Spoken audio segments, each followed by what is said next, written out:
안녕하세요. 모색과대한 대표 박병석입니다. 오늘은 녹화 방송으로 음모론과 정치 관계에 대한 이야기를 좀 해볼까 합니다. 광복절 날 나갈 것 같은데 이거로 제가 광복절 날 다른 데를 가야 될 것 같아서 녹화된 형태로 이 방송을 일단 해보도록 하겠습니다. 이거 녹화가 잘 되고 있는지 모르겠는데요. 오늘 할 이야기는 음모론과 정치의 관계입니다. 우리가 알게 모르게 음모론이라는 건 우리 주변에 이미 많이 들어와 있습니다. 실제로는 인간의 역사가 만들어질 때부터, 인간이 모여 살기 시작하면서부터, 그리고 말을 하고 모여 살면서부터 어쩌면 음모론은 우리 옆에 있었는지도 모르겠습니다. 음모론이 실제로 정치에도 영향을 많이 미칩니다. 그래서 매우 불행한 사건들을 많이 만들기도 하고요. 그래서 특히나 21세기 유튜브와 SNS가 주요 매체가 된 21세기에는 더더욱 음모론이 기승을 부리고 있는 것 같습니다. 그리고 정치적으로도 매우 위태위태한 위험한 역할들을 하고 있고, 나쁜 정치인들은 음모론을 의도적으로 오남용하고 활용하기도 합니다. 그래서 우리가 음모론을 어떻게 봐야 하는지, 어떻게 주의해야 하는지, 여러 가지 음모론 형태들을, 역사적으로 존재했던 음모론 형태들을 쭉 보면서 음모론의 특징, 음모론이 왜 생기는지, 음모론을 어떤 사람들이 활용했는지, 이런 이야기들을 쭉 해볼 수 있을 것 같습니다. 오늘 음모론에 대한 이야기를 함으로써 한국 정치에도 저는 음모론이 많이 들어와 있다고 생각합니다. 그리고 이걸 오남용하는 사람들이 있었고요. 지금도 있고요. 그래서 이 부분을 우리가 음모론에 대해서 조금 더 이해하게 되면 음모론에 우리가 조금 더 덜 당할 수 있지 않을까 하는 생각에 이 이야기를 하게 됩니다. 오늘 사실 이걸 할 책은 2025년도 케임브리지 대학 출판부에서 나온 음모론과 그 신봉자들, Conspiracy Theories and Their Believers, 뭐 이렇게 돼 있죠. 음모론과 그 신봉자들이라는 책, 아직 번역본이 안 나와 있습니다. 영어로만 되어 있는데 2025년 본 따끈따끈한 영어책인데요. 이걸 제가 영어로 저는 그냥 읽었습니다. 어떻게 되다 보니까.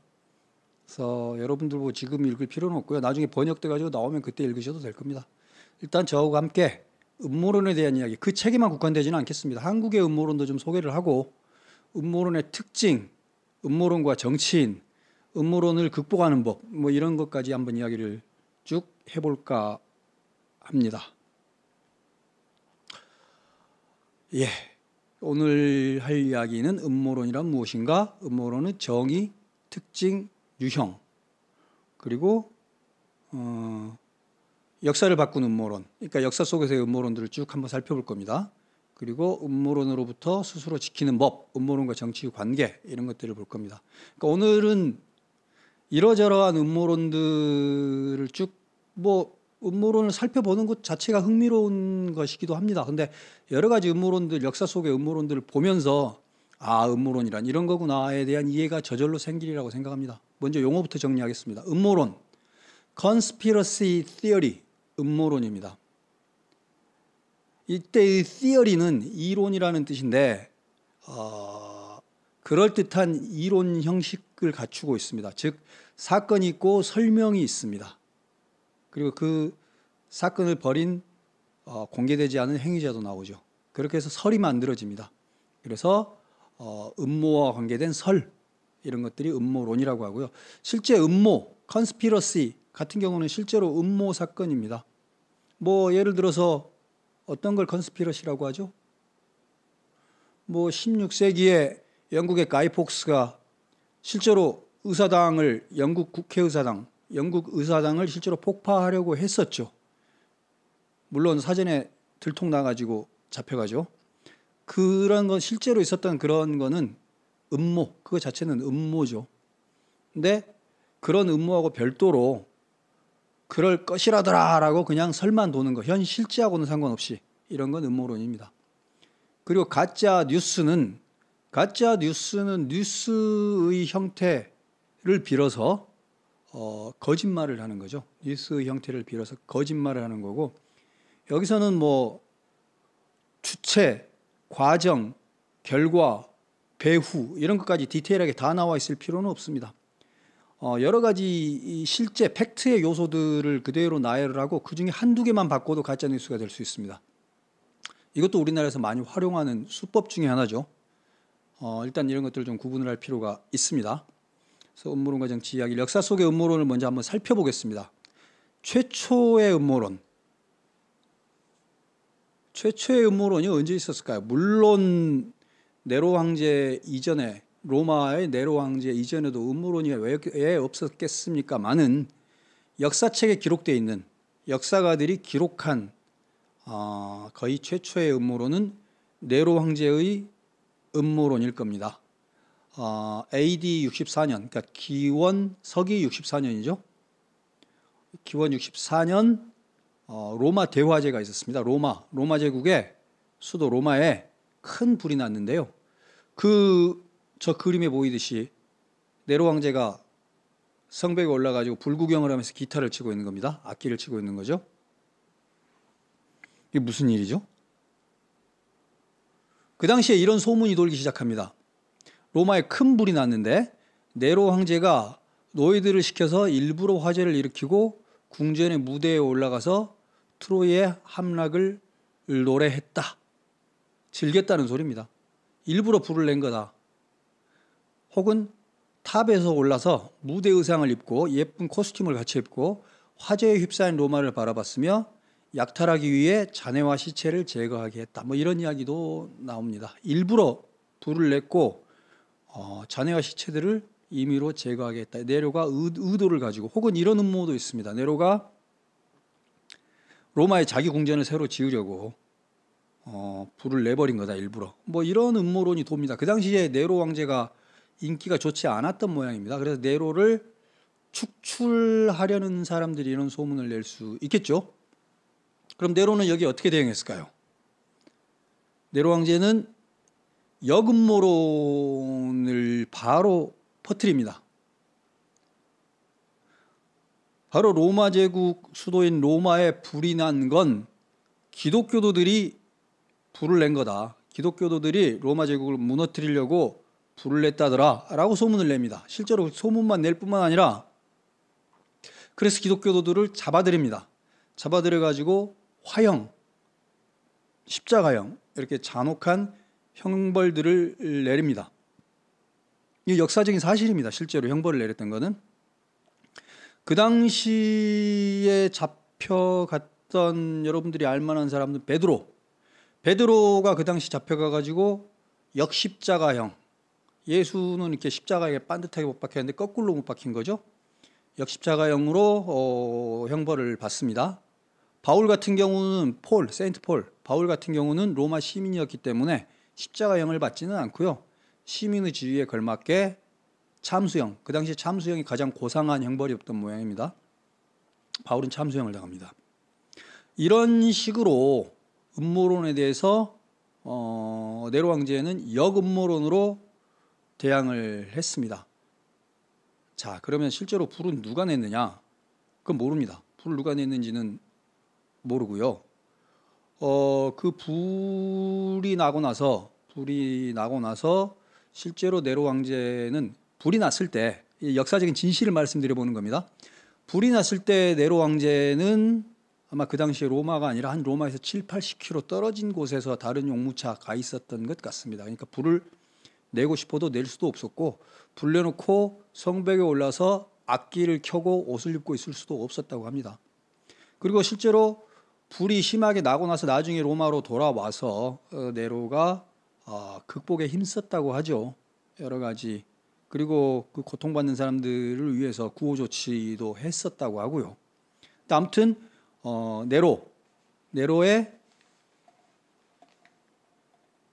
황제의 그런 정적들이겠죠. 정치적으로 네로를 몰아내기 위한 사람들이 그런 음모론을 퍼뜨렸고, 네로가 발빠르게 역음모론을 퍼뜨려가지고 책임을 기독교도들, 유태인들에게 돌렸던 역사가 있습니다.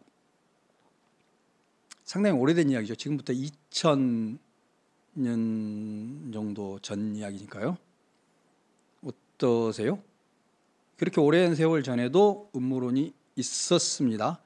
또 우리가 기억할 만한 음모론이 있습니다. 이거는 이제 어디 나오냐면 넥서스라고 유발 하라리가 2024년에 출간한 AI와 관계된 책이죠. 거기서 사례로 나오던데 말레우스 말레피카룸, 이게 뭐냐면 마녀의 망치이라는 책입니다.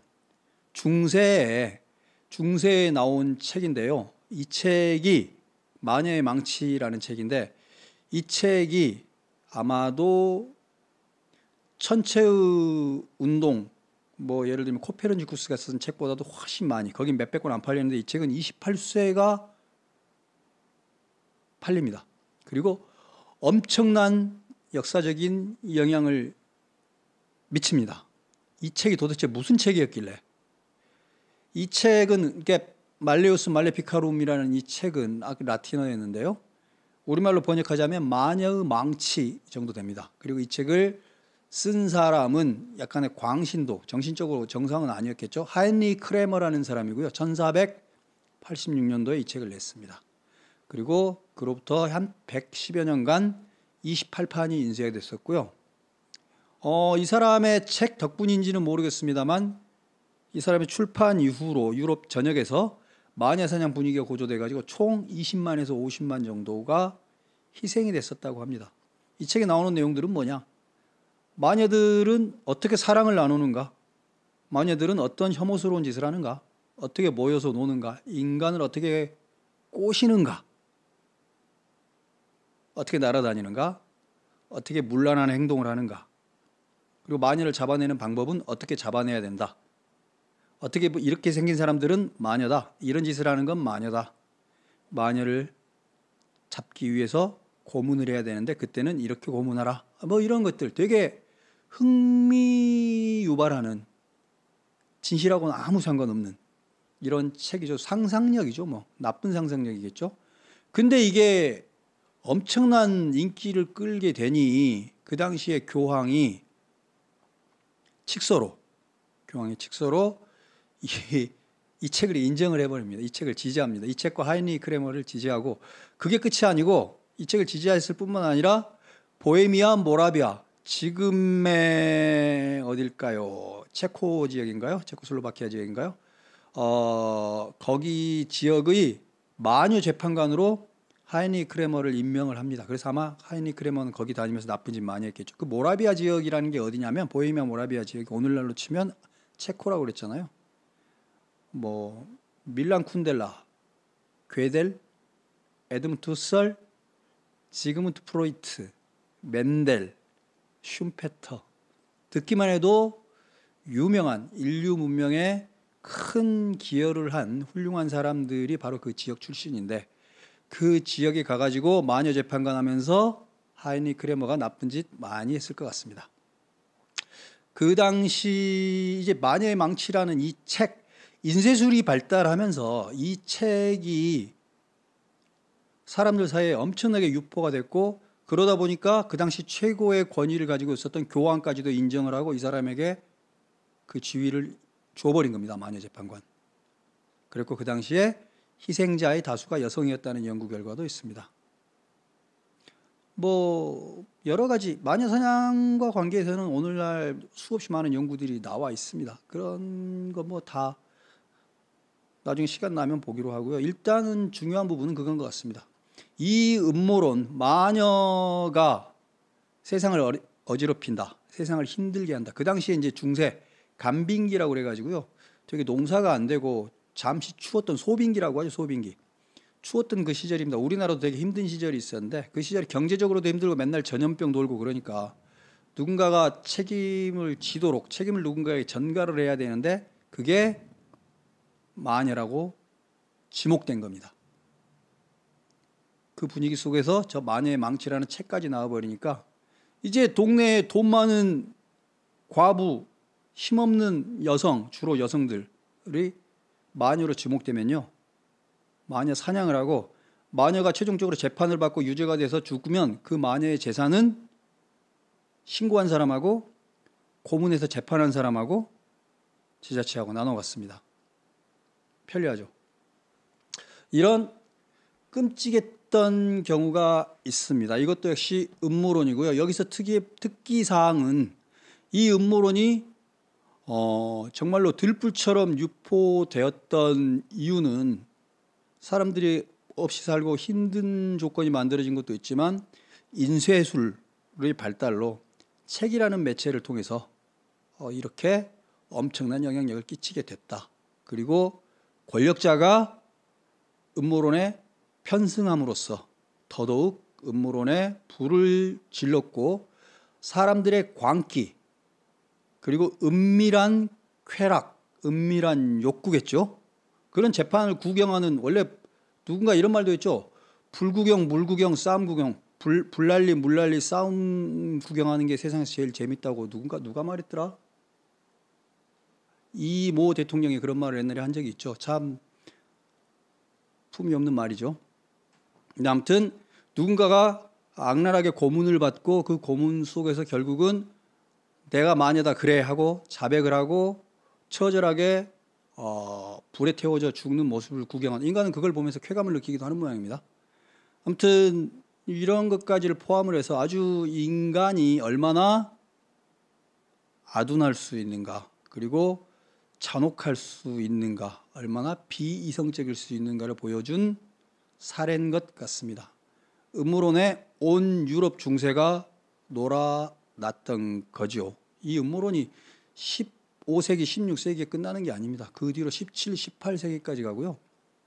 뭐 유럽의 한두 나라가 아니죠. 여러 나라들에서 엄청난 것들이 있고 이때 주로 고통받았던 사람들은 정치적 적대자들, 권력자의 정치적 적대자들이라든지 아니면 사회적 약자들, 유산은 물려받았는데 힘은 없는 과부, 이런 사람들이 집중적인 타겟이 됐다고 합니다. 뭐야?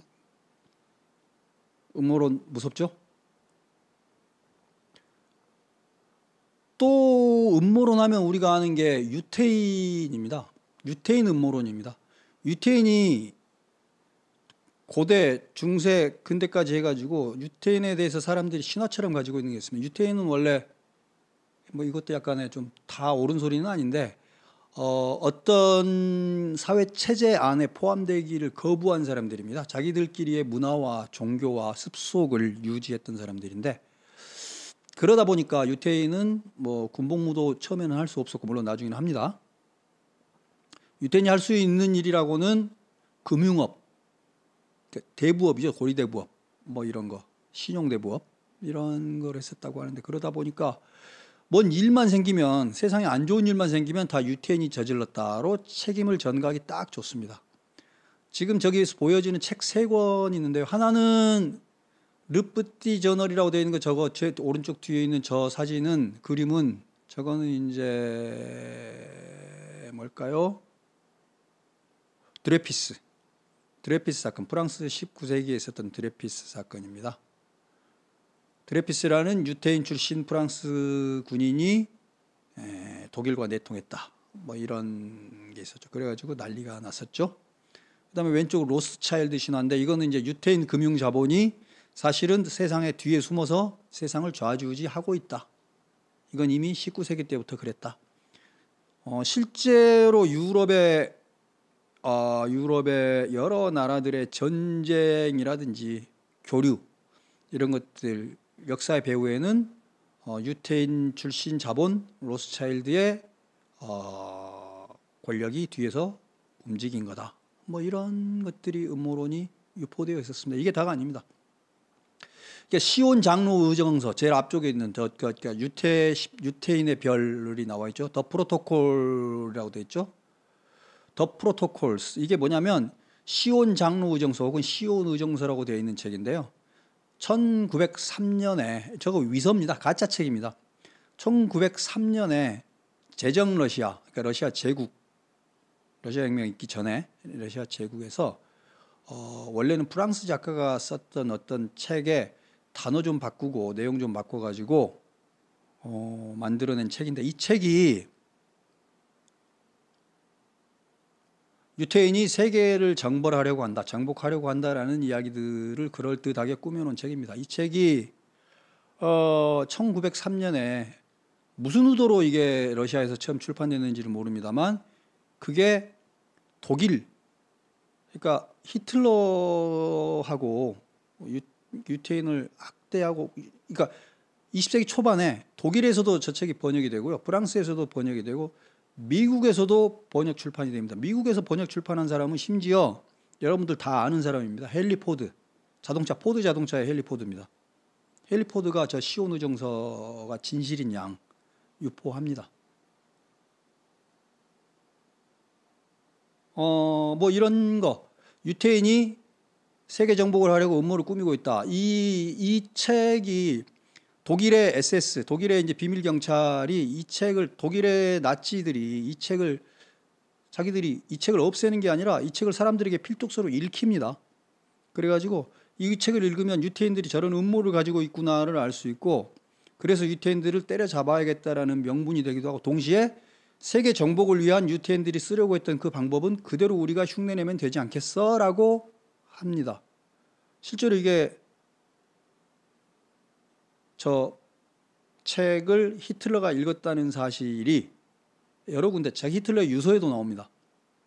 그리고 히틀러가 행했던 정책대로도 나오고, 실제로 나치들이 저 책을 거의 필독서 삼아가지고 읽었다는 이야기들도 나옵니다. 이런 어마무시한 음모론들이 있었습니다. 그러니까 다시 말하면 전염병이 돌아도 유태인, 전쟁이 일어나도, 경제의 위기가 와도, 공산주의가 확산돼도 유태인, 그리고 유태인 드레피스, 유태인 출신 프랑스 장교 드레피스 보고 너 독일하고 대통령 간첩이지 않니? 뭐 이런 말을 한다든지. 이런 유태인이 그런 배후의 음모라고 하기 딱 좋습니다. 왜냐하면 유태인은 정치권의 1번 앞 전면에 나서지 않고 항상 배후에만 있었고요. 실제로는 힘이 없는 사람들이죠. 그리고 자기들을 보호해 주거나 자기들을 대변해 줄 사람도 많지 않았고요. 약자 중에 약자입니다. 그래서 뭔가 사회적으로 불행한 일이 생겼을 때 책임을 돌리기에 딱 좋은 게 유태인이었습니다. 오늘날 QAnon, 미국의 그 음모론 단체, 음모론자죠. SNS에서 계속 이상한 음모론들을 유포시키는 사람인데, 특히 딥스테이트, 비밀국가 음모론을 유포시키는 사람이죠. 트럼프 지지자이기도 하고, 이 QAnon의 음모론의 일부로 여전히 반유태인 음모론이 포함되어 있기도 합니다. 또 음모론이 역사에 큰 영향을 미쳤던 사례로는 미국 독립전쟁, 영국으로부터 독립을 하기 위한 전쟁을 미국에 벌일 때 그 당시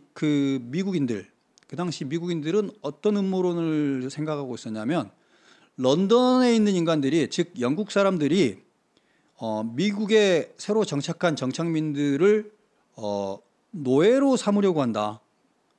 노예 만들어 버릴 거다. 새로 정착한 미국인들을 전부 노예 삼으려고 하고 있다더라. 영국인들이. 이런 음모론이 미국에 쫙 돌았습니다. 이런 음모론을 통해서 그럼 어떻게 되겠습니까? 미국인들이여 단결하라, 그렇게 되겠죠. 단결 못하면 당신들은 영국인의 노예가 될 수 있다. 이런 음모론이 퍼지겠죠. 이런 음모론이 정치적으로 의미가 있었던 것 같습니다. 실제로 미국인들이 긴장하고 결속할 수 있도록 만들었겠죠. 또 있습니다. 미국 남북전쟁이 일어났을 때 그러니까 노예해방전쟁이라고도 말하고 남북전쟁이라고도 말하고 일종의 미국의 내전이죠.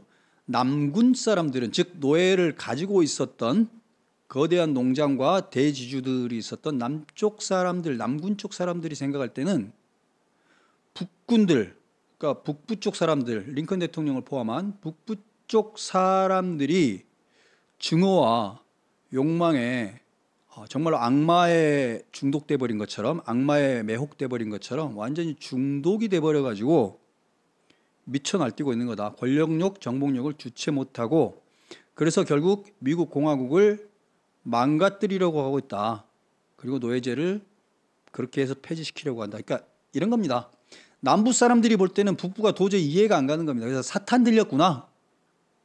북부 인간들이, 북부 자본가들이 사탄 들려가지고 지금 나라를 절단내려고 하네. 이렇게 실제로 믿었다고 합니다.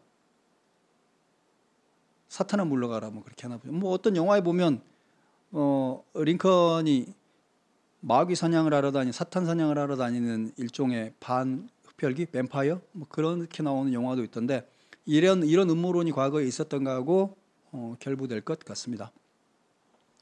음모론 뭐 이러면 끝도 없는데, 현대로 돌아와 가지고 21세기 1916년하고 한 몇 년일까요? 24년? 아니 19년.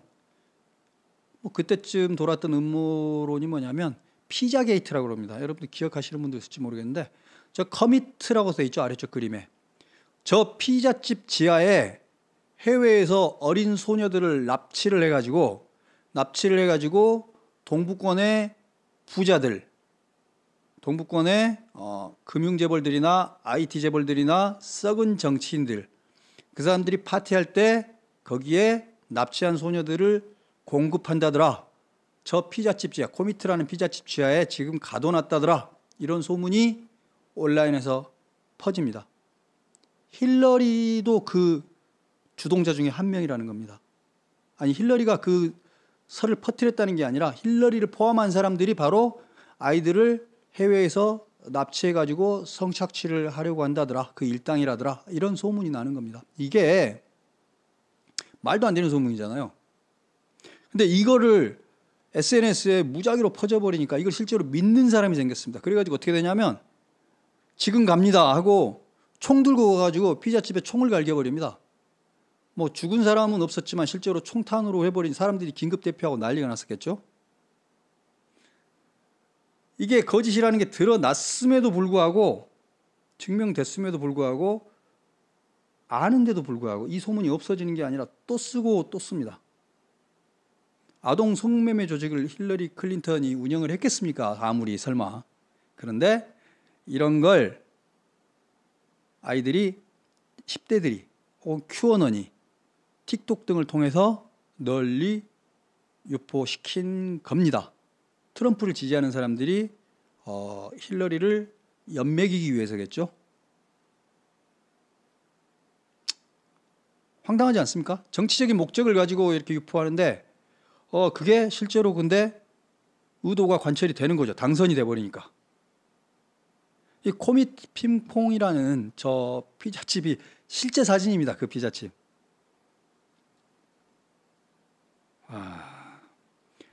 어떻게 되냐면 그 당시에 그래서 트래피킹이라고 그러는데요. 해외에서 어린 아이들, 어린 소녀들을 납치해가지고 성착취했다라고 되는 범죄자, 그러니까 성착취한 사람들이라고 언급된 사람들, 실제로 하지 않았음에도 불구하고 사람들로부터 협박받고 모욕받고 엄청난 충격, 정신적인 트라우마, 이것 때문에 치료를 많이 받았어야 했다고 합니다. 얼마나 많은 사람들이 그 사람에게 이메일도 보내고 문자도 보내고 욕을 하겠습니까? 실제로 그러지도 않았는데도 불구하고. 이런 짓을 해놓고도 반성을 했을까요? 이런 엄청난 음모론을 퍼뜨린 사람들은 반성을 했을까요? 반성하지 않습니다. 나중에 또 유포합니다. 이따가 더 나오겠습니다만. 이런 음모론을 퍼뜨린 사람들이 결국은 목적은 뭐였겠습니까? 정치적으로는 그렇게 해서 트럼프가 2016년에 대통령이 됩니다. 힐러리 괴롭히기가 주 목적이었겠죠. 힐러리 괴롭히기, 힐러리를 비롯한 민주당에 대한 낙인 찍기, 이런 거죠. 이런 음모론을 집중적으로 유포시켰던 사람이 큐어넌 혹은 큐아논이라는 사람입니다. Q는 퀄리파이드라는 뜻일 거고 아논은 어노니머스, 익명을 하는 뜻일 겁니다. 본인이 정보기관에서 보안 등급을 받은 사람이었는지 어쩐지 모르겠습니다. Q가 할 때 보안 등급이라고 할 때 Q고, 아논은 아노니머스, 익명이라는 것에 아논입니다. 그래서 이 사람의 아이디인 거죠. Q아논은. 지금은 Q아논 하면 유명한 현상입니다. Q아논은 오른쪽에 Q가 그 사람의 로고인데요. 딥스테이트를 주장합니다. 딥스테이트가 뭐냐? 이게 음모론입니다. 이것도. 그러니까 나라 안에 진짜 깊은 나라가 있다. 제가 주로 말씀드린 밀봉이라고 말하죠. 실제로 숨어가지고 나라를 움직이는 세력이 있다. 은밀한 세력들이 있다. 그 세력은 유태인 금융자본, IT 업계 사람들, 헐리우드 사람들, 민주당 계열, 정치적으로 올바름을 선동하는 사람들, 마크시스트 지식인들, 일부 언론인들, 금융자본들 뭐 이런 국민들이 보기에 잘난 척하는 사람으로 보이는 나쁜 사람들, 일반인들이 보기에 그렇게 몰아서기 딱 좋은 사람들, 그 사람들을 딥스테이트라고 합니다. 딥스테이트라고 딱 해놓고 이 사람들이 숨어가지고 나라를 좌지우지하고 있다. 이들에게 나라를 맡겼다가는 큰일 난다. 정말로 아동 성착취가 일상화될 것이고 평범한 미국인, 건강한 미국인의 정서와 문명은 망하고 말 것이다. 그런데 이런 딥스테이트에 맞서가지고 미국을 지켜줄 사람, 미국을 다시 위대하게 해줄 사람은 바로 우리의 세이비어, 우리의 구세주 트럼프다. 이게 이 사람들의 논리 구조입니다. 이 말도 안 되는 음모론인데 이게 믿는 사람이 있다는 거죠. 많다는 거죠. 트럼프는 그 음모론에 편승을 합니다. 트럼프 입장에서는 좋을 수 있죠. 자기가 나라를 구하는 구원자라는데, 구세주라는데 기분이 좋을 수 있죠. 그래가지고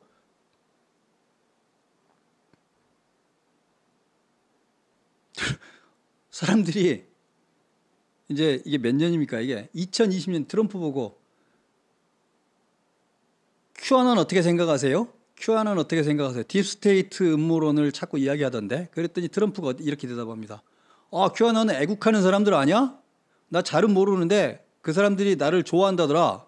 고맙지. 이런 식으로 QAnon을 부정하지 않습니다. 은근히 편승해가지고 그로부터 이익을 봅니다. 트럼프는 QAnon의 주장을 정치적으로 활용을 한 겁니다. 그리고 실제로 QAnon의 음모론을 본인 트위터에서 수차례 공유를 합니다. 그리고 딥스테이트 음모론, QAnon의 딥스테이트 음모론을 주도적으로 설파하던 대한우파 언론이라고 말하는데 뭐 일종의 온라인 팟캐스트죠. 브라이트바트라는 온라인 팟캐스트가 있었는데요. 우리나라로 치면 아마 이게 김어준 뉴스공장이나 되겠죠. 브라이트바트라는 팟캐스트에 브라이트바트가 죽고 나서 스티브 배넌이 브라이트바트하고 친구인데 스티브 배넌에게 브라이트바트의 CEO 자리가 돌아갔는데요. 그 스티브 배넌을 바로 그 음모론을 유포하는 방송인 브라이트바트의 CEO인 스티브 배넌을 트럼프는 2016년에 백악관 수석 전략가로 영입합니다. 음모론 집단의 핵심 인사를 실제로 백악관으로 끌어들였던 거죠. 트럼프는 음모론을 편승했고 음모론을 활용했던 겁니다.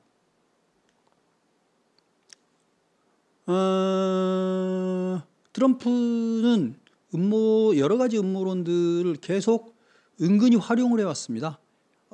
앱스타인, 제가 앱스타인 여러 번 말했었는데 앱스타인이 해외로부터 어린 소녀들을 납치를 해가지고 동부의 귀족들, 잘 사는 사람들, 엄청난 권력자들과 부자들을 파티에 그런 어린 소녀들을 길들여가지고 공급한다. 일종의 뭐라고 그러죠? 이런 걸 참 표현하기가 참 되게 애매합니다. 나쁜 장사를 하는 거죠. 납치를 해가지고 어린 소녀들에게 성접대를 하게 만들었다는 거니까요. 실제로 있었는지 없었는지 모릅니다만 아무튼 간에 그런 앱스타인이 이런 혐의로 잡혀갑니다. 잡혀가고 2019년에 근데 구치소에서 자살합니다. 자살인지 자살 당했는지 모르겠다고 사람들은 이제 음모론을 그때부터 또 이야기를 하기 시작합니다. 그러니까 앱스타인이 자살 고위험군으로 분류가 돼가지고 앱스타인이 24시간 감시를 하게 돼 있고 CCTV도 24시간 돌아가게 돼 있는데 하필이면 앱스타인이 자살하던 그 시점에 CCTV는 꺼져 있었고 감시자들도 졸고 있었다는 겁니다. 음모론 나올 만하죠. 자, 트럼프는 이 진실을 명명백백하게 밝히겠다. 앱스타인의 고객 명단이라는 게 존재한다면 자기가 대통령 되면 밝히겠다. 이런 이야기를 합니다. 또 음모론 뭐 있습니까? 2020년 트럼프가 지고 바이든이 이기는 그 대통령 선거는 부정선거였다. 이 음모론 지금도 여전히 남아 있습니다. 2020년 선거는 부정선거다. 미국 대통령 선거. 바이든이 이긴 선거는 부정선거다. 트럼프 표현으로 rigged라고 그러는데 그 선거는 rigged다. 오염된 선거다. 이 사람들 지금도 그런 이야기 합니다. 그래서 그거 밝혀낼 수 있다고 생각합니다. 이 사람들 중에 일부하고 대한민국에도 부정선거론자들이 있죠. 이 사람들이 연결이 되어 있기도 합니다. 얼마 전에는 그런 부정선거론자 중에 한 명이 며칠 전에 미국 국무부 사이버 시큐리티 관리 담당, 국제 사이버 시큐리티 담당 차관보가 됐죠. 존 밀스가. 우리나라의 부정선거 감시단으로 6월달 대통령 선거할 때 들어왔다 갔던 사람입니다. 좀 어떻게 이럴 수는 있는지 모르겠습니다만 아무튼 간에 이런 음모론이 여전히 현재 진행형입니다. 그 다음에 그 부정선거랍시고 그래서 이제 바이든이 이긴 선거가 끝나고 나서 1월 6일 날 의사당 습격 사건이 벌어지잖아요. 약 한 50명이 죽거나 다쳤죠. 실제로 죽은 사람은 사망자는 한 5명 정도 되고 수십 명이 다쳤죠. 경찰 포함합니다. 죽은 사람 중에는. 그래서 이게 그 폭동을 일으킨 사람들이 큐어넌이라든지 음모론자들인 게 아니고 실제로는 백악관 사람들이 유도한 거다. 그쪽 요원들이 밖에 나가서 일부러 그렇게 하도록 만든 거다라는 음모론이 또 있습니다. 이런 음모론들에 트럼프가 다 올라탑니다. 계속 리트윗하고 RT하고 그런 음모론들 계속 부추깁니다. 이랬는데 실제로 트럼프가 2024년에 대통령이 되고 나서 앱스타인 고객 명단은 존재하지 않는다라고 발표를 해버립니다. 그리고 앱스타인 자살이라는 게 확인됐다라고 합니다. 그리고 2020년 부정선거였다. 2021년 1월 6일의 의사당 습격 사건은 음모였다. 이런 것들 다 거짓으로 속속 밝혀지고 있습니다. 이렇게 되니까 어떻게 생각하겠습니까? 트럼프 지지층 중에는 이런 음모론을 믿고 있는 사람이 상상외로 많습니다. 몇십 퍼센트 됩니다. 미국 국민의 20%, 30% 이상이 될 수도 있습니다. 이런 사람들이 지지층이 마가 지지층이라고 그러는데요. 마가 지지층이 균열이 되고 있다. 뭐 이런 이야기를 들을 수 있는 겁니다. 저 사람은 바로 이런 트럼프의 이 음모론에 올라탔던 트럼프를 비판을 하고 있습니다. 저 사람은 이제 과거 아들 부시의 정치 참모였던 칼 로브, 공화당 계열의 정치 전략가입니다. 칼 로브라는 사람인데 월스트리트 저널에 기명 칼럼을 씁니다. 트럼프는 음모론의 정치적 대가를 배운다. 트럼프가 치러야 될 정치적 대가가 있다. 음모론에 편승했던 트럼프는 치러야 될 대가가 있다. 이겁니다. 뭐 이 사람이 했던 말은 방금 제가 쭉 말씀드렸던 것과 똑같습니다. 트럼프는 음모론이 옳은지 틀린지 똥인지 된장인지 가리지도 않고 자기에게 유리한 것 같으면 무조건 음모론에 편승을 했었고 사람들에게 음모론을 오히려 설파하고 음모론을 부추기면서 거기에 올라타가지고 대통령이 됐다. 자, 사람들에게 했던 약속을 이제 지켜야만 한다. 지키지 않으면 트럼프 지지층으로 뭉쳐져 모여있던 사람들 중에서 수없이 많은 사람들이 떨어져 나가리라. 치러야 될 대가가 있다. 앱스타인 스캔들, 앱스타인 리스트 밝히기로 했는데 못 밝히잖아요. 없는 거예요? 그 다음에 부정선거라고 했는데 부정선거인 거 밝혀야 될 거 아니에요. 근데 부정선거를 밝힐 가능성이 있습니까? 못 밝히죠. 의사당 습격 사건이 아무리 백악관이 권력이 환장했기로서니 일부러 백악관을 그 의사당을 습격하도록 의사당 경찰들이나 정부 관료들이 선동했겠습니까? 말도 안 되는 음모론이죠. 이걸 트럼프는 편승을 했었단 말입니다. 여기에 대해서 대가를 치러야 될 거다. 뭐 이런 이야기를 하고 있습니다.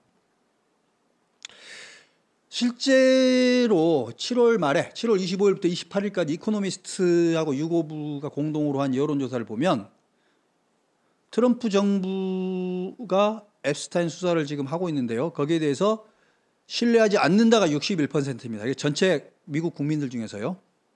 응답자 중에서 앱스타인 수사를 불신한다가 61%입니다. 앱스타인 사건의 모든 문서를 공개해야 한다가 82%. 정부가 일부 증거를 숨기고 있다가 86%. 트럼프도 앱스타인 범죄에 연루되어 있을까? 그렇다가 46%. 트럼프도 앱스타인 범죄에 연루되었기 때문에 못 밝히는 거 아니냐라고 생각하는 사람들이 많은 겁니다. 이거 쉽지 않죠?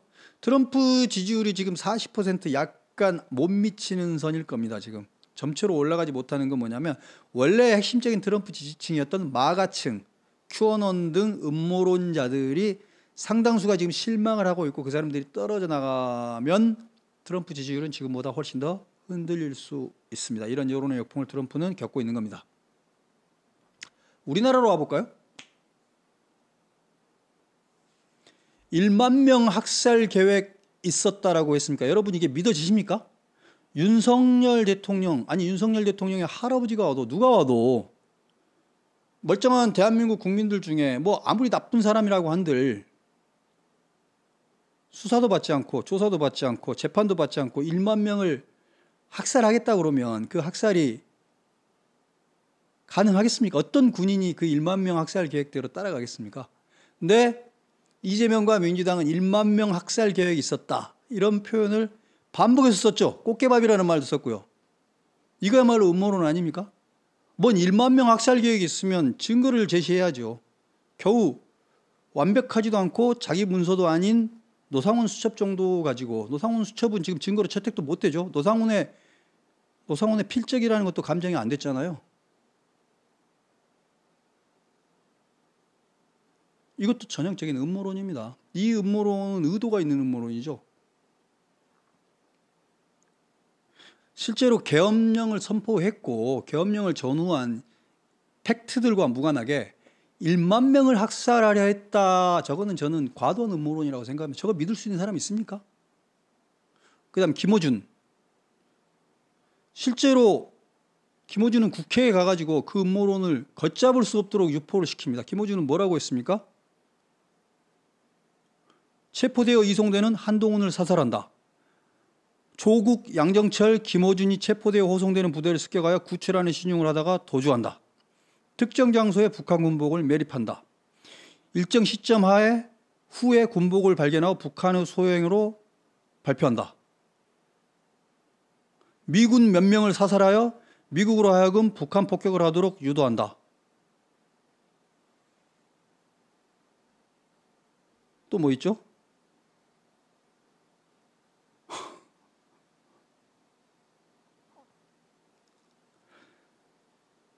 계엄 선포하고 계엄 후에 김건희 씨가 개헌을 통해서 통일 대통령이 된다. 이런 음모론. 이건요, 물론 입증 안 되는 터무니없는 음모론이었기 때문에 민주당에서도 믿을 수 없다고 바로 그 다음날 발표하기는 했습니다만 결국은 김어준은 저게 국회에서 저거를 증언했다는 게 문제고요. 선서도 안 했습니다. 국회에서 생중계, 실황중계를 통해서 전 국민이 저걸 봐버렸습니다. 저 음모론을. 엄청나게 확산이 되는 거죠. 그리고 나서 그 김어준의 저 말이 확인된 바가 있습니까? 한 번이라도? 저 말이 있고 나서 그 다음날 제2차 윤석열 대통령 탄핵소추안 표결이 있었습니다. 그리고 통과가 됩니다. 1차 때는 안 됐는데 저 발언의 후폭풍이었는지 모르지만 통과가 됩니다. 이것도 음모론이 정치에 어떻게 영향을 미치는지, 국민 정서나 사람들의 생각에 어떤 영향을 미치는지를 보여주는 좋은 사례인 것 같습니다.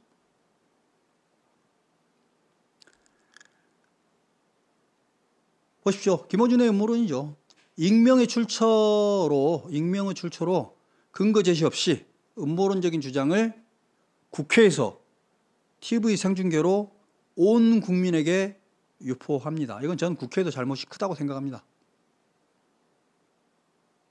그리고 김어준 주장과 유사한 주장들을 민주당은 끊임없이 반복 확산하면서 내란 세력 심판 분위기로 끌고 갑니다. 이 사람들은 근거를 별로 제시하지도 않습니다. 그냥 내란 동조 세력이야? 그냥 이런 말만 하죠. 정치적인 이해관계에 따라서 윽박 지르고 동일한 정보를 확산하는 데만 집중합니다. 이게 대한민국에서 2024년과 2025년 초반에 확산됐던 음모론입니다. 약간의 진실은 있습니다. 계엄령을 분명히 선포했고 계엄과 관계된 몇 가지 작전 계획들이 분명히 있었을 거라고 생각합니다. 그건 이제 재판을 받으면 되는 문제고요. 그런데 실제로 벌어진 일과는 무관해 보이는, 벌어진 일보다는 엄청나게 훨씬 심한 1만 명 학살 계획이라든지 이런 터무니없는 이야기들이 음모론의 형태로 무분별하게 유포가 됐고 그게 국회에서 유포가 됐고 방송, 공중파와 정론지들을 통해서 유포가 됐다는 게 심각한 겁니다. 한국 정치를 음모론이 심각하게 오염시켰습니다. 음모론을 한번 볼까요? 어떤 것들이 음모론일까요? 음모론의 정의는 사회적으로 원인이 명확하지 않은 사건이나 현상이 발생했을 때, 예를 들어 우리나라로 치면 윤석열 대통령이 계엄령을 선포를 해버렸단 말이죠. 이거 뭐지? 웬 계엄을 선포한 거야? 원인이 명확하지 않은, 원인을 잘 이해하기 힘든 사건이나 현상이 발생했을 때 특정 개인이나 집단이 의도적으로 비밀리에 공모하여 이를 일으켰다고 주장하는 설명. 실제로는 비밀리에 이런 계획이 있었던 거야를 증거도 없는데 덧붙여버리는 겁니다. 그래서 음모론의 3대 구성 요소는 설명하기 힘든 충격적 사건이 벌어지고, 케네디가 총에 맞아가지고 죽습니다. 존 F 케네디가.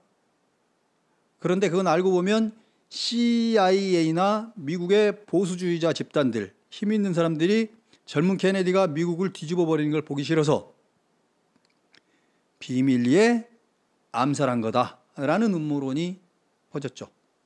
음모론의 3대 구성 요소는 설명하기 힘든 충격적 사건, 배후의 힘 있는 집단, 그리고 알려지지 않는 비밀. 뭐 이런 세 가지가 음모론의 3대 구성 요소입니다. 저 피자게이트 컨텐츠를 가지고, 저게 2023년입니다.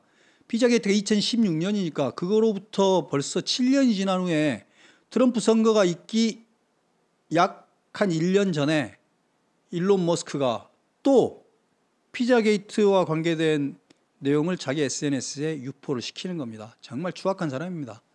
그게 거짓이라는 게 드러난 지가 언젠데 일론 머스크는 정치적인 이익 때문에 피자게이트를 다시 또 자기 SNS에 유포합니다. 이런 짓을 합니다. 일론 머스크는 뭐 트럼프보다 나은 사람이냐? 그렇지 않습니다. 트럼프나 일론 머스크나. 음모론의 특징. 음모론은 믿음 체계 혹은 종교와 유사한 유사 지식의 형태입니다. 제대로 된 지식 체계는 아닙니다. 왜냐하면 제대로 된 지식 체계는요, 과학적 지식의 체계는 반증할 수 있어야 됩니다. 논박이 가능해야 됩니다. 부정할 수 있어야 됩니다. 근데 과학의 명제화된 지식, 그러니까 명시적으로 반박 가능한 과학과는 달리 논박이나 반증이 불가능합니다. 예를 들면 뉴턴의 이론이라든지 아인슈타인의 이론이라고 합시다. 아인슈타인의 상대성 이론이나 뉴턴의 중력 이론이라든지 이런 것들은 그 이론을 반증할 수 있습니다. 거기서 가정과 결론이 있잖아요. 거기에 사례에 들어맞지 않는 케이스들만 제시하면, 반례를 들기만 하면 그 과학적 지식은 부정됩니다. 그럼 새로운 지식이 나와야 되는 겁니다. 근데 그거하고는 달리 논박이나 반증이 안 됩니다. 음모론은. 그 다음에 음모론의 특징은 SNS, 인터넷, 영화, TV, 음악, 예술, 출판, 언론 이런 것들을 통해서 확산됩니다. 아주 옛날에는 소문, 입소문에 의해서 확산됐었고, 아까 말씀드렸다시피 중세에는 출판을 통해서 확산이 됐죠. 그러니까 마녀의 망치라는 책이 28세가 인쇄되면서 결국은 교황이 그거를 공인하다시피 해버리는 이런 일이 발생을 했던 거죠. 출판을 통해서 확산이 된 적도 있었고, 언론을 통해서 확산되기도 합니다. 우리나라 방송 언론을 통해서 김어준의 음모론이 중계가 돼버리죠. SNS나 인터넷을 통해서 확산되기도 합니다. 김어준의 K값 이론이라든지 세월호 음모론이라든지 그거는 김어준의 팟캐스트를 통해서 혹은 인터넷과 SNS를 통해서 엄청나게 확산이 됩니다. 영화나 TV를 통해서 확산되기도 합니다. 이런 확산 경로들이 다양하게 있고요. 주요 유포자, 음모론을 결정적으로 유포하는 사람들은 유명인이나 공인이 많습니다. 인플루언서들, 정치인들, 일반인들. 예를 들면 미국은 정치적인 목적을 가지고 이용해 먹었던 도널드 트럼프, 일론 머스크, 우리나라는 이재명, 김어준 이런 사람들이 음모론의 주요 유포자라고 말할 수 있을 것 같습니다. 동기는 뭘까요? 정치적인 동기도 있을 것이고 정치적으로 이익을 보기 위해서, 이게 트럼프나 일론 머스크나 이재명이나 김어준이겠죠. 금전적 동기도 부정 못합니다. 이런 음모론들을 유포하고 함으로써 언론사들, 특히 군수 언론사들이나 그 온라인에서 조회수를 먹고 사는 언론사들 같은 경우는 엄청나게 조회수가 늘어나는 거니까 금전적인 동기가 있을 수 있습니다. 실제로 가짜뉴스다 음모론을 유포해가지고 돈을 버는 사람이 알게 보니까 저기 마케도니아 시골에서 미국 정치하고는 상관없는 사람이 그래가지고 수사해 보니까 이런 경우도 있었습니다. 금전적인 동기, 언론이나 개인의 금전적인 동기도 부정 못합니다. 김어준의 동기가 정치적 동기인지 금전적 동기인지 두 가지 다인지 저는 모르겠습니다. 금전적 동기가 더 셀 수도 있다고 생각합니다. 그 다음에 일반인 입장에서 보면 왜 도대체 음모론을 받아들이냐면 인지적 종결 욕구라고 하는데요. 그러니까 이 세상에 벌어진 일들은 그렇게 논리적인 인과에 의해서 벌어지지 않습니다. 설명이 되는 일보다 설명이 안 되는 일이 더 많을 수도 있습니다.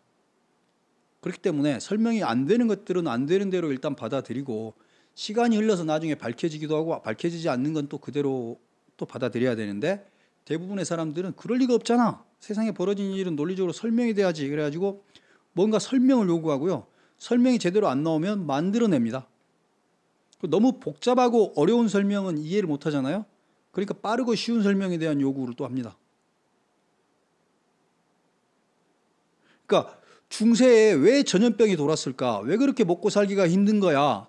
그러면 그때 소빙학이라든지 그 다음에 권력자의 폭정이라든지 그 당시에 뭐 민족의 대이동이라든지 뭐 여러 가지 이유가 있잖아요. 그 당시에 위생상의 문제, 하수도의 문제 이런 것들. 근데 이런 설명 하나하나가 되게 어렵기 때문에 그냥 마녀, 유태인 음모 이렇게 설명해 버리는 겁니다. 대중들은 이렇게 쉬운 설명을 필요로 하고 실제로 그게 잘 먹힙니다. 때로는 그래서 진실보다 거짓말이 더 그럴듯해요. 진짜 원인을 설명을 해주면 사람들은 거짓말하지 마 그러고 그럴듯한 거짓말로 설명을 해주면 그걸 오히려 더 믿는 경향이 있습니다. 저도 여러 번 느껴봤습니다. 또 있죠. 일반인들은 집단적인 쾌락에 동참하고 싶어하는 욕구가 있습니다. 불구경하는 거. 마녀 사냥해가지고 마녀 재판하고 있는 걸 구경하면서 은밀하게 폭력에 동참합니다. 가해자가 되는 거죠. 가해자 집단에 동조하면서 가해자가 되고 싶어하는 욕구도 있는 것 같습니다. 인간의 은밀한 추한 욕구 측면인 것 같은데 이런 것들도 다 동기라고 볼 수 있습니다. 여러 가지 동기들이 있을 수 있습니다. 쭉 제가 지금 말씀을 드리는 건데요.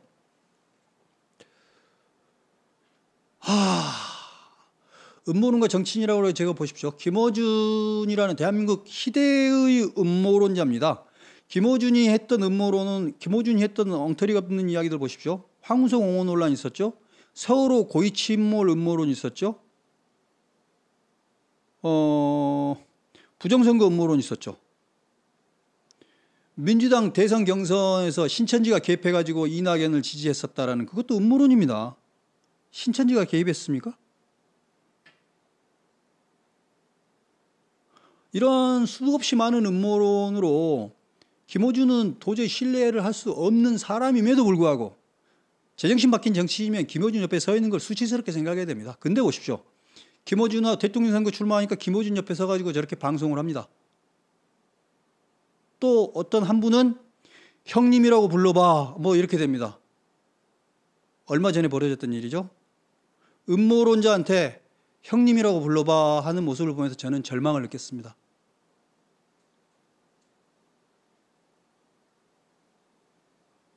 일론 머스크. 이미 거짓심이 들통난 지가 7년, 6년, 7년이 지난 걸 다시 선거가 다가오니까 또 민주당 쪽 비판하기 위해서 또 피자 게이트를 또 유포시키고 끄집어내는 일론 머스크. 트럼프를 위해서겠죠? 트럼프. 정말 휴가 기간에 앉아가지고 피자 게이트와 관계된 소문들, 소식들을 계속 RT하고 있는 겁니다. 리트윗하고 있는 겁니다. 그렇다고 지금 신문에 나오는 겁니다. 다 알죠. 누구나 알죠. 왜냐하면 자기 계정으로 RT를 하니까. 정말 거짓인 줄 뻔히 알면서도 그렇게 하는 걸 보고 있으면 정치라는 게 뭘까? 정치인들이라는 건 뭘까? 이런 생각을 하지 않을 수가 없습니다. 음모론과 정치가 밀접한 관계가 있고 특히 21세기 들어와서 음모론이라는 거 뻔히 알면서도, 가짜 거짓말이라는 거 알면서도 의도를 가지고 그 음모론에 편승하고 음모론을 부추기는 정치인들이 있다. 이걸 어느 정도 여러분들이 이해하셨으리라고 생각합니다. 그래서 음모론과 선동정치의 공통점이 있는 것 같아서 그거를 말씀드리고 싶습니다. 선동정치의 특징은 소수의 엘리트와 당하고 있는 다수의 불쌍한 우리들, 대중을 갈라놓고요. 그 엘리트를 나쁜 놈 만드는 게 이제 선동정치인데요. 엘리트에 대한 거부, 의심, 이런 것들이 음모론과 선동정치의 공통점입니다. 그리고 사회정치적인 이벤트에서 희생양, 스케이프고트라고 그러는데 희생양을 반드시 찾아내려고 합니다. 죄인이 있어야 되는 거죠. 수박이 필요한 겁니다. 그리고 세상사가 그렇게, 세상사 모든 일이 이렇게 선과 악으로 칼같이 갈라지는 게 가능하겠습니까? 그럼에도 불구하고 세상을 칼같이 선과 악으로 갈라서 보려고 합니다. 그렇게 단순하게 갈라지면 얼마나 좋겠습니까만 그렇게 선명하게 보고 그렇게 무식한 칼날을 휘두릅니다. 그래서 저거 거짓말이야, 저거 진짜 아니거든 하고 진실을 확인시켜주면 그래? 하고 별로 신경 안 씁니다. 논파하고 논박되면 다른 조악한 근거를 더 추가해가지고 그런데 말이야 이런 말도 있어, 그러니까 맞을지도 몰라, 누더기 논법이라고 합니다. 이걸 한 가지 증거가 반박되면 다른 증거를 그대로 또 덧대가지고 계속 확산하는 겁니다. 그러니까 이 증거가 얼마나 옳으냐 그러냐 강력하냐가 중요한 게 아니라 이 사람들은 확산시키는 데 목적을 가지고 있는 거죠. 그리고 음모론자나 선동정치꾼들이나 다 SNS나 언론 등 미디어를 효과적으로 활용하는 재주들을 가지고 있습니다. 이재명처럼, 문재인처럼, 트럼프처럼, 일론 머스크처럼. 그래서 지금까지 음모론 이야기를 쭉 해봤는데요. 그러니까 제가 지금까지 음모론을 이야기를 쭉 하면서 음모론이라는 게 정치하고 뗄래야 뗄 수 없는 관계였고, 네로 황제부터 시작해가지고 수없이 많은 정치인들은 자신들의 정치적인 목적에 따라 음모론을 의도적으로 만들어서 유포하기도 하고 만들어진 음모론에 편승하기도 했다. 권력을 잡기 위해서 혹은 승리하기 위해서 의도적으로 음모론을 확산하기도 하고 음모론에 편승하기도 하고 있다. 지금도 이런 이야기를 드립니다. 제가 지금까지 알려드렸던 수없이 많은 사례들을 통해서 오늘날의 정치인들과 음모론이 얼마나 가까이 있는가를 여러분은 보셨을 겁니다. 자, 그러면 음모론을 우리는 어떻게 하면 경계할 수 있는가? 음모론을 어떻게 차단할 수 있는가 할 때 출처와 근거를 반드시 재확인하는 습관이 저는 필요하다고 생각합니다. 김어준이 음모론이 옳다고 믿을 근거가 될 수는 없습니다. 김어준이 했던 말은 오히려 의심해야 됩니다. 김어준 말 중에 틀린 말이 얼마나 많았습니까? 김어준 입에서 나온 말이나 이재명 입에서 나온 말은 바로 믿어야 되는 게 아니라 일단 의심부터 하고 봐야 됩니다. 주변 사람들과 전문가들의 평가와 의견을 한 개만 듣지 말고 여러 개를 반드시 참고하시기 바랍니다. 가능하면 유명한 사람 한 명만 말고 여러 사람, 정평 난 사람들 여러 명의 말을 듣기 바랍니다. 주변에 다 개딸밖에 없다고 하면 개딸 아닌 사람들의 말도 좀 듣고요. 최소한 공중파 방송에서 반복해서 확인되는 것들을 중심으로 믿기 바랍니다. 공중파 방송에서 확인되지 않은 것들은 일단은 의심을 풀지 않아야 될 거고요. 그 다음에 두 번째로는 음모론을 막는 방법은 종결 욕구, 클로저라고 그랬잖아요. 깔끔하게 떨어지는 설명이 고픈 거죠. 그렇다고 해도 깔끔하게 떨어지는 설명이 고프더라도 근거 없이 되는 어떤 주장들은 그냥 믿으면 안 됩니다. 믿고 싶을지라도 그냥 믿으면 안 됩니다. 확증된, 근거를 가지고 확증된 최소한의 팩트까지만, 거기까지만 하고 그 이상은 섣불리 가지 마시기 바랍니다. 증거를 주세요라고 다시 물어야 됩니다. 그리고 세상을 그렇게 선명하게 내란 세력과 내란을 막는 세력으로 가려는 이런 사람들을 의심하시기 바랍니다. 선명한 이분법을 주장하는 사람일수록 위험한 사람일 가능성이 큽니다. 너무 자신 있게 세상은 이렇죠라고 말하는 사람도 의심하시기 바랍니다. 그리고 본인의 정치적인 입장과 떼어놓고 그 사람의 정치적인 입장과 떼어놓고 어떤 주장의 팩트인가 아닌가를 판단해야 됩니다. 모든 진실은 상대적입니까? 진실은 정치의 조건적인 겁니까? 그렇지 않습니다. 진실이라는 건 팩트는 정치가 이루어지는 그라운드입니다. 기반. 정치가 있기 전부터 이미 팩트들로 세상은 구성되어 있는 겁니다. 팩트들로 구성되어 있는 세상 위에서 정치는 이루어져야 됩니다. 근데 그 정치가 진실들을, 팩트들을 조작하거나 뒤섞어 버리면 문제가 생깁니다. 지금 그런 짓을 하는 게 트럼프였고 그런 짓을 하는 게 저는 김어준이었다고 생각합니다. 진실과 정치의 위계가 엄연합니다.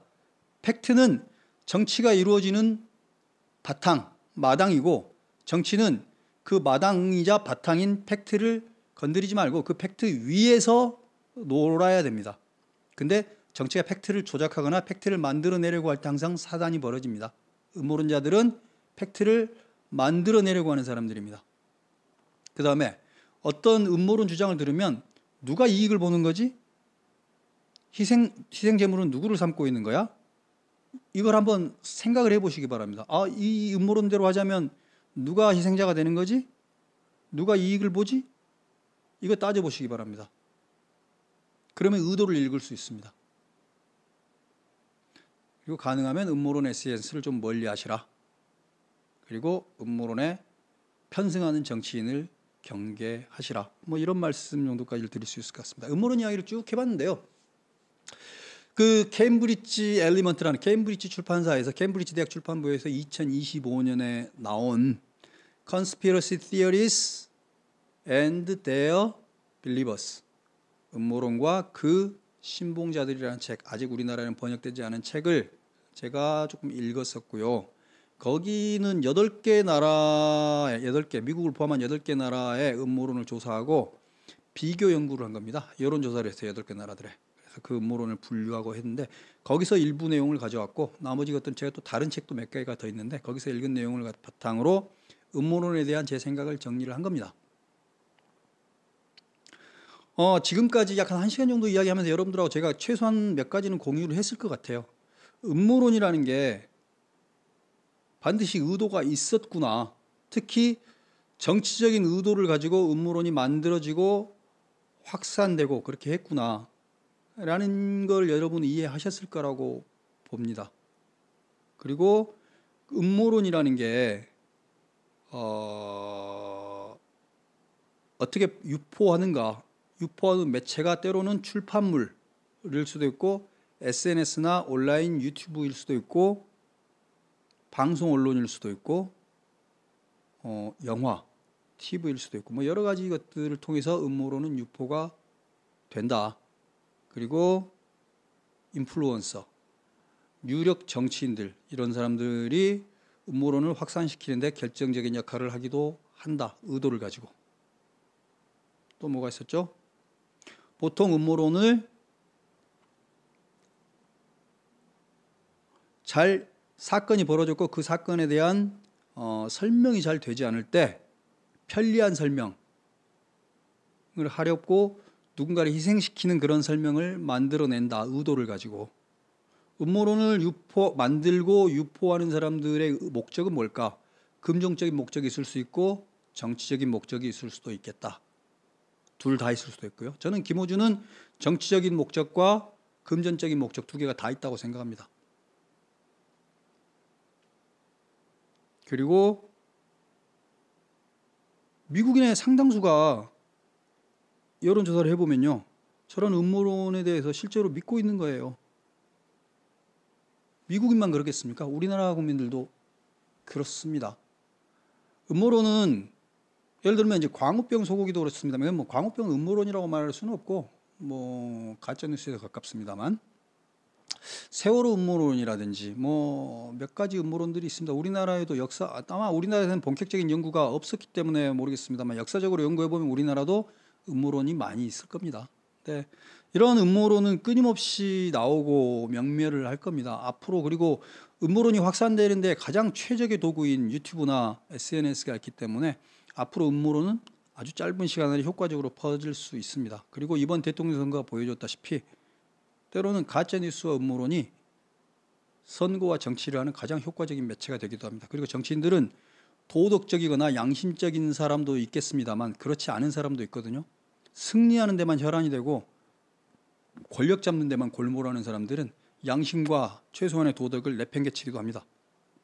그런 사람들은 과감하게 음모론에 편승하기도 하죠. 그런 사람 중에 한 명으로 저는 트럼프를 봅니다. 그리고 일론 머스크를 봅니다. 우리나라에는 없을까요? 우리나라에도 있죠. 이러한 음모론이 앞으로도 또 음모론은 생겨날 겁니다. 계속 나오겠죠. 그런 음모론을 지금까지 제가 쭉 음모론을 10개가 넘는 음모론들 여러분을 보셨기 때문에 아, 이런 것들이 음모론이구나. 음모론들은 보통 이런 의도를 가지고 행해졌구나. 이런 걸 구조로 한번 보신 거잖아요. 이렇게 되면 아마 다음에 여러분들은 나올 때 아, 이런 구조일 수도 있겠구나라는 생각을 하게 되면 음모론에 덜 넘어가실 수도 있을 겁니다. 이런 걸 보고 설명과 이해를 통해서 음모론을 해소하는 게 되는 거겠죠. 옛날에 비판 이론가들이 내재적 접근 이야기만 한 게 아니고 비판 이론가들이 이런 설명을 통해서 문제를 해소하는 방식, 이게 이제 해석학적 비판이라고 하는데 설명함으로써 이해시킴으로써 문제를 없애는 거죠. 음모론이라는 게 이런 구조를 가지고 있고 이렇게 움직이고 이런 결과를 가져오더라라는 걸 음모론의 구조를 이해를 시키고 나면 그 다음부터는 그 음모론을 더 이상 두려워하지도 않고 쉽게 속지도 않게 된다라는 겁니다. 뭐 꼭 그러란 법은 없겠습니다만 비판 이론가들의 표현을 빌자면 그렇다는 겁니다. 그래서 음모론에 대해서 역사상의 여러 가지 음모론들을 현세까지 해가지고 쭉 본 겁니다. 그래서 여러분들은 이걸 보고 나서 앞으로 어떤 이야기를 들을 때 저거 혹시 음모론 아니야? 그러니까 음모론 들으면 마땅히 비판할 방법이 없었을 텐데 오늘 제가 음모론을 어떻게 읽어야 되는지에 대한 몇 가지 기준을 말씀드린 것 같습니다. 이런 걸 가지고 좀 비판적으로 음모론을 독해했으면 좋겠습니다. 그리고 이런 음모론을 반복해서 유포하는 인플루언서들, 이런 음모론에 노골적으로 편승하려고 하는 정치인들, 이 두 가지 사람들을 다 멀리하시기 바랍니다. 그래야 여러분들이 더 건강한 삶을 사실 수 있을 겁니다. 정신적으로 건강한 생활을 하실 수 있을 거고요. 그래야 세상과 정치가 더 아름다워질 수 있다고 생각합니다. 왜 그랬을까요? 음모론 이야기를 길게 했습니다. 저는 이 음모론에 대한 이해가 2025년 대한민국 정치를 이해하는 데 있어서 또는 2025년 미국 정치나 2025년의 세계 정치를 이해하는 데 있어서 매우 중요한 키워드가 됐다고 생각합니다. 2016년에 올해의 단어가 옥스포드에서 발표를 했을 때 2016년 올해의 단어가 페이크 뉴스, 가짜 뉴스였잖아요. 제가 보기에는 2024년, 2025년에 와서는 음모론도 페이크 뉴스만큼이나 가짜 뉴스만큼이나 우리가 이해해야만 할 아주 중요한 단어가 됐다고 생각합니다. 정치 현상이나 온라인, 유튜브에 나오는 여러 가지 컨텐츠들을 보실 때 음모론을 거르는 잣대들, 제가 여러분과 같이 쭉 이야기를 했던 음모론 사례들과 음모론을 거르는 잣대들을 잊지 마시고 다시 한번 상기해 주시기 바랍니다. 그러면 여러분들은 음모론에 덜 다치실 수 있을 겁니다. 예. 이상 일종의 북 리뷰였는데요. 책에 나온 내용들은 실제로는 한 3분의 1밖에 안 되고 나머지는 제 생각과 그런 겁니다. 책을 사 읽고 싶으신 분들은 제가 책 제목을 나중에 거기 설명란에다가 넣어 놓을 겁니다. 책 제목은 Conspiracy Theories and Their Believers입니다. 음모론과 그 신봉자들. 케임브리지 출판사 2025년입니다. 근데 아직 번역본이 안 나왔기 때문에 구해보시기는 어려울 거고 나중에 번역본 나오면 그걸로 읽으셔도 될 겁니다. 예, 이상 이제 영등포 북클럽 3번째 시간 마치도록 하겠습니다. 예, 긴 시간 함께해 주셔서 감사하고요. 다음에도 또 재미있는 내용 있으면 여러분과 함께하도록 하겠습니다. 감사합니다.